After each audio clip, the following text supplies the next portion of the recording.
السلام علیکم ناظرین، میرا نام سحر ہے، میری عمر 13 سال ہے۔ میری فیملی ٹوٹل 3 افراد پر مشتمل ہے۔ میری فیملی میں میرا ایک بھائی، میں اور امی۔ میرے ابو حیات تو تھے لیکن انہوں نے دوسری شادی کر لی تھی، امی کو طلاق دے دی تھی۔ امی نے ہم دونوں بہن بھائیوں کو ساتھ لیا تھا اور اپنے بھائیوں کے پاس آ گئی تھی۔ میرے ماموں ہمارا بہت خیال رکھتے تھے اور انہوں نے ہمیں ایک پلاٹ لے کر دیا تھا، وہاں پر ہم نے مکان بنا لیا تھا اور ماموں سے علیحدہ رہنے لگے تھے۔ میں 7 کلاس میں پڑھتی تھی اور میرا بھائی ابھی 3 کلاس میں تھا۔ میرا بھائی ابھی 7 سال کا تھا اور میں 13 سال کی ہوں۔ میں بھی نابالغ ہی تھی اور مجھے اتنی سمجھ نہیں تھی۔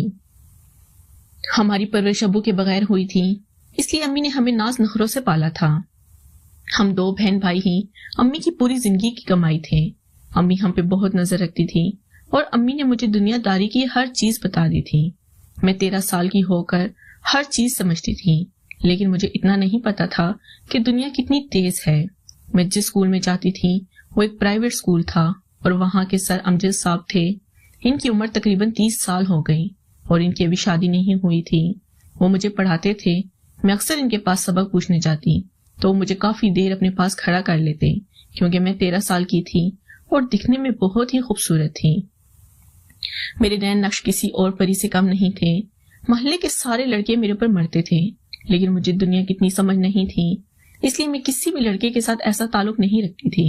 لیکن ہمارے سر امجد صاحب جب مجھے پاس کھڑا کر لیتے تو وہ میرے سے عجیب طرح سے بات کرتے اور عجیب قسم کی حرکتیں کرتے۔ میں تو چھوٹی تھی اور ابھی نہ سمجھتی، اس لیے مجھے سمجھ نہیں آتی تھی۔ لیکن ایک دن میری امی کہنے لگی کہ سحر بیٹا، آپ اسکول جاتی ہو، آپ کو کوئی دشواری تو نہیں ہوتی؟ لیکن میں نے امی کو بتا دیا تھا کہ نہیں امی، ایسا کچھ بھی نہیں ہے۔ میری امی مجھے سمجھانے لگی تھی کہ بیٹا، اس طرح کے معاملات بھی لڑکیوں کے ساتھ ہوتے ہیں اور لڑکے لڑکی کو ورغلانے لگتے ہیں اور اس کے ساتھ فائدہ اٹھانا چاہتے ہیں، اس لیے تم لڑکوں سے دور ہی رہنا۔ جب امی نے مجھے یہ سب باتیں بتا دی تھی کہ لڑکے لڑکی کے درمیان کیا ہوتا ہے، تو پھر مجھے سمجھ آئی تھی کہ سر امجد صاحب میرے سے کیا چاہتے ہیں اور وہ کیوں مجھے اس طرح سے حرکات کرتے ہیں۔ اب میں بھی سمجھدار ہو گئی تھی اور سر سے دور دور ہی رہنے لگی تھی۔ لیکن ایک دن سر کہنے لگے، شاید تم پڑھائی میں کمزور ہوتی جا رہی ہو، اس لیے میرا گھر تمہارے گھر کے 2 گلی چھوڑ کر ہی ہے، تو میرے پاس ٹیوشن پڑھنے آ جائے کرو۔ لیکن مجھے بھی سر صاحب کی چیٹ چاٹ پسند آنے لگی اور مجھے اس میں مزہ آتا تھا، اس لیے میں نے بھی روشن پڑھنے کے لیے ہاں کر دی۔ میں جب گھر آئی تو امی سب کھانا بنا رہی تھی۔ میں سیدھا کچن میں گئی اور امی کو کہنے لگی، امی، سر امجد صاحب نے کہا ہے کہ تم پڑھائی میں کمزور ہوتی جا رہی ہو، اس لیے میرے پاس ٹیوشن پڑھنے آ جائے کرو۔ جب میں نے یہ بات امی کو بتائی تو امی راضی ہو گئی تھی اور کہنے لگی تھی کہ تم اپنے سر امجد کے پاس ٹیوشن پڑھنے چلی جائے کرو۔ سر امجد صاحب نے 3 بجے سے لے کر شام 8 بجے تک مجھے ٹیوشن پڑھانے کے لیے حامی بھر لی تھی۔ میں صبح 8 بجے اسکول جاتی اور 2 بجے واپس آ کے سو جاتی۔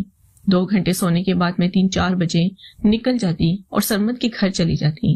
ان کی فیملی میں صرف 3 ہی لوگ تھے اور وہ اوپر والے پورشن میں رہتے تھے۔ سر امجد صاحب ہمیں نیچے والے پورشن میں ٹیوشن پڑھاتے تھے، اس لیے ان کے گھر میں کوئی بھی نہیں ہوتا تھا۔ سر امجد کے پاس اور بھی لڑکیاں پڑھنے آتی تھی، لیکن سر امجد صاحب میرے اندر زیادہ انٹرسٹ لیتے تھے اور میرے سے زیادہ بات چیت کرتے تھے۔ ایک دن سر امجد اپنے اندر کمرے میں جا کر لیٹ گئے۔ بچے باہر پڑھ رہے تھے، اس لیے میں بہانے سے ان کے کمرے میں چلی گئی تھی اور ان کے پاس جا کر کھڑی ہو گئی تھی۔ سر امجد پہلے کی طرح میرے ساتھ چھیڑ چھاڑ کرنے لگے تھے اور مجھے ان کی چھیڑ چھاڑ پسند آ رہی تھی۔ میں نے ان کو کہا تھا کہ سر آپ آگے بھی پڑھیں، یہ آپ کیا حرکت کرتے ہیں، مجھے آپ کی یہ حرکت پسند آتی ہے۔ سر امجد صاحب کہنے لگے، سحر، ابھی تم بہت چھوٹی ہو، ابھی تم ایسا کام کرنا نہیں چاہیے، بس یہی کام بہت ہے۔ لیکن میں نے سر کو کہا تھا، سر آپ اوپر اوپر اس سے ہی کام چلا لینا، لیکن کرنا ضرور ہے۔ جب میں نے سر کو یہ بات کہی تو سر حیران ہو گئے تھے کہ تمہیں اس بات کا کیسے پتا چلا۔ میں نے سر کو بتایا کہ سر، مجھے امی نے سب کچھ بتا دیا کہ تم اب جوان ہو رہی ہو، تمہیں ان باتوں کا پتا ہونا چاہیے۔